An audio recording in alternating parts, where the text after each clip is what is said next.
Après une attente démesurément longue, elle est là. La bande-annonce de Spider-Man No Way Home. 2 minutes 54 de pure folie. Dans cette vidéo, on va analyser ça tous ensemble. Est-ce que vous avez vu tous les méchants qui se cachent dans ce thriller? On voit ça tout de suite. Hello, Peter.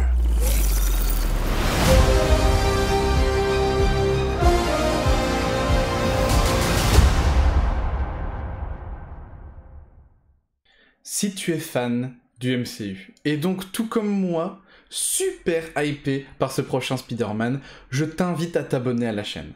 En effet, je reviendrai régulièrement sur l'actu autour des prochains films et séries Marvel, mais surtout sur l'actu de Spider-Man No Way Home. Mais trêve de bavardage, passons à l'analyse. Le tournage de ce film est terminé depuis le 27 mars. Et le moins qu'on puisse dire, c'est qu'on a attendu longtemps ce thriller.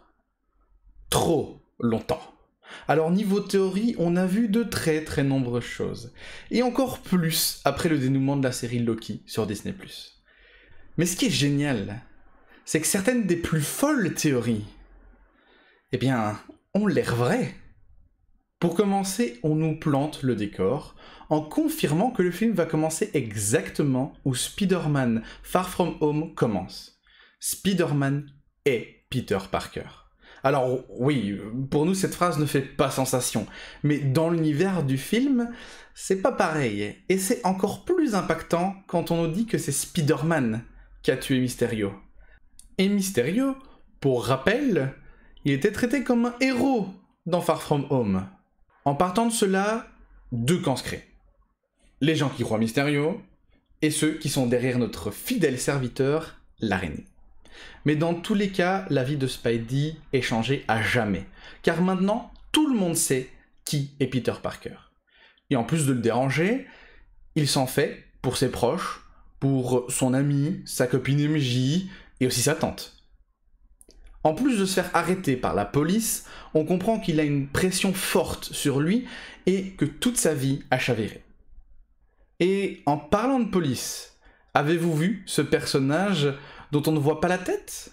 Est-ce que cela ne pourrait pas être Matt Murdock, alias Daredevil? On avait déjà quelques théories sur le fait qu'il serait présent sur le tournage. Mais bon, on n'a pas encore assez d'informations pour être sûr que ce soit lui. Mais bon, je pose ça là. La deuxième partie du thriller nous présente donc la solution que Spidey a trouvée. Demander à Doctor Strange de faire oublier au monde que Peter Parker est Spider-Man. Mais a-t-il pensé à tous les détails? Car si tout le monde l'oublie, ça sera aussi le cas des personnes à qui il tient, et à qui il a eu tant de mal à dire qu'il était Spider-Man. Comme MJ, par exemple. Mais elle s'aurait lancée. Et en plus de cela, tout n'a pas l'air de se passer comme prévu. Et c'est là que la folie de tous les fans inconditionnels de Spider-Man commence. Car malgré le fait que le multivers voyait le jour dans Loki, rien ne pouvait nous affirmer qu'il serait traité aussi dans les films du MCU. Mais c'est le cas. Et avec une possibilité de multivers, on peut revoir les différents acteurs de nos héros et méchants préférés de cet univers Spider-Man qu'on aime tant. Et le thriller ne nous fait pas attendre plus longtemps et nous montre les différents protagonistes que nous verrons dans ce film. Et vous savez quoi? Il y en a plus que ce que vous avez vu. Évidemment, le Docteur Octopus sera présent. Je crois que je vous apprends rien. Le bouffon vert sera de la partie aussi. Mais, les éclairs jaunes vus dans la bande-annonce, savez-vous à qui ils appartiennent? Eh bien oui, Electro sera aussi de la partie. C'est complètement fou. On nous confirme bien, comme ça, que l'univers du Spider-Man de Tobey Maguire et de celui d'Andrew Garfield seront bien présents dans le film. Vous aussi, vous êtes hypé? Mais c'est pas encore terminé. Car d'une manière un petit peu plus discrète, on peut encore voir d'autres super vilains, comme l'homme sable. Sur les images, on peut même se demander s'il est contre ou avec Peter. car on a presque l'impression qu'il essaye de le protéger. Ce qui serait plutôt logique, parce que l'on connaît du personnage du dernier film de Sam Raimi. Mais... attendez, parce que c'est pas encore terminé. Non, je vous confirme, c'est pas encore terminé. Dans un court extrait, avec une luminosité plus que très faible, on nous montre une agression de Peter par un autre ennemi qui, ici, est un peu plus compliqué à distinguer. Est-ce que c'est le lézard? Ce qui ferait sens si tous les méchants des différents films de Spider-Man reviennent. Mais il y a aussi d'autres théories qui pourraient aller vers Venom. Mais alors lequel? Celui du film Venom par Sony, ou celui du troisième film avec Tobey Maguire? Personnellement, dans tous les cas, je mets ma pièce sur le lézard. Mais pour le moment, dans tous les cas, pour celui-là, c'est encore difficile à savoir. Alors voilà, on a vu le thriller. Et on se retrouve avec autant de questions, voire même plus, que ce qu'on avait avant de voir le trailer. Ah Marvel, je vous aime et en même temps, je vous déteste tellement. Alors pour la première partie, je pense qu'il n'y a pas grand chose à rajouter. On nous plante le décor et on crée le malaise qui va forcer Spider-Man à faire un choix contestable, on va dire. Mais la première question que j'ai envie de me poser, c'est pourquoi il neige chez Doctor Strange? Enfin non, en fait, pourquoi Doctor Strange accepte de faire ça pour Spider? Est-ce que c'est pas le héros plein de sagesse du MCU, qui est en grande partie responsable de la réussite contre Thanos? Alors pourquoi il prend un tel risque? J'ai directement une piste qui me vient en tête. Est-ce qu'il n'y aurait pas un facteur inattendu qui va un peu tout changer? En effet, la fin de Loki nous montre que malheureusement, maintenant, le multivers, il est hors de contrôle.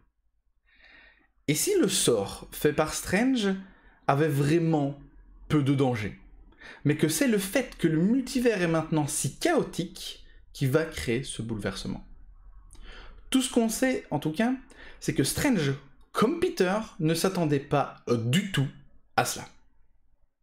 Et comme dit dans la bande-annonce, même le maître des arcanes ne connaît pas assez bien ce qu'est le multivers. Ce qu'on peut par contre très vite en comprendre, c'est que les super vilains de tous les films de Spider-Man sont invités à la fête. Et que ça sera certainement pas une partie de plaisir. Car malgré le fait que les Spider-Man que nous connaissons ont déjà vaincu ces méchants, ça n'a jamais été que du 1 contre 1, ou au pire 1 contre 2. Et si le groupe des Sinister Six se crée, le combat risque d'être très compliqué. Pour ceux qui ne connaîtraient pas les Sinister Six, c'est un rassemblement de super vilains qui a comme objectif de vaincre Spider-Man. Alors s'ils n'ont pas réussi en solo, leur porte de sortie, c'est peut-être de simplement pas s'allier. Et c'est là que nous, en tant que fans, on peut commencer à rêver. Car 1 contre 6, ça semble compliqué. Même en rajoutant Strange, on est toujours sur du 2 contre 6. Et du coup, vous me voyez venir, hein? Et si les Spider-Man de Tobey Maguire et Andrew Garfield étaient la solution? En effet, en plus de la journée d'attente du trailer, on a eu d'autres images qui ont fuité. Comme celle-ci. Et oui, on voit que dans les studios, les 2 anciens acteurs de Spider-Man sont l'un à côté de l'autre. Alors imaginez la scène. Tous les Spider-Man des films contre tous les super vilains des films. Vous aussi, la hype, elle monte là? Alors il y a d'autres détails, évidemment, il y a tellement de choses. On voit par exemple pendant un court instant le costume noir de notre cher Spider-Man. C'est pas la première fois qu'on le voit, par contre, en effet, on avait déjà eu différents visuels ou différentes affiches, mais ici c'est bien confirmé, on l'a dans le thriller. Après, on peut discuter de son utilité. Est-ce que c'est une solution pour contrôler des pouvoirs similaires à Strange, et on va avoir une fusion entre les pouvoirs de Spider-Man et un peu de la magie, ce qui avait déjà été plus ou moins annoncé? Ou alors c'est simplement un costume pour mieux se déplacer dans le multivers et ne pas être balancé dans tous les coins? Ou encore simplement une envie de changement? Bon après, pour celle-ci, j'y crois peut-être un petit peu moins. Mais il y a encore tellement de questions. Nous avons un autre moment où Strange entoure notre chère araignée avec des wagons de train. Oui, je sais, encore un train. Et là, la question se pose encore. Est-ce une explication haut en couleur que nous propose Strange?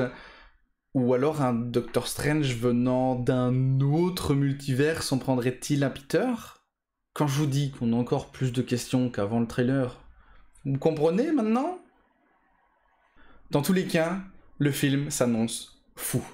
Et la hype qui va graviter autour va être tout aussi folle que le film qui nous attend. Les chiffres parlent déjà d'eux-mêmes. À l'heure où je vous parle, le thriller est deuxième des tendances YouTube et a déjà fait 24 millions de vues sur cette même plateforme, et en seulement 12 heures.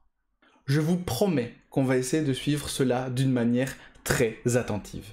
Et on refera régulièrement des vidéos pour parler du film, des informations qu'on va avoir, en essayant de spoiler un minimum, bien évidemment, mais voilà, on fera ça au fur et à mesure. Bien sûr, nous parlerons aussi des autres films sur la chaîne, alors je t'invite à t'abonner et à aimer la vidéo, s'il te plaît. Moi, je retourne me regarder une petite dizaine de fois le trailer. Et je vous dis... Salut!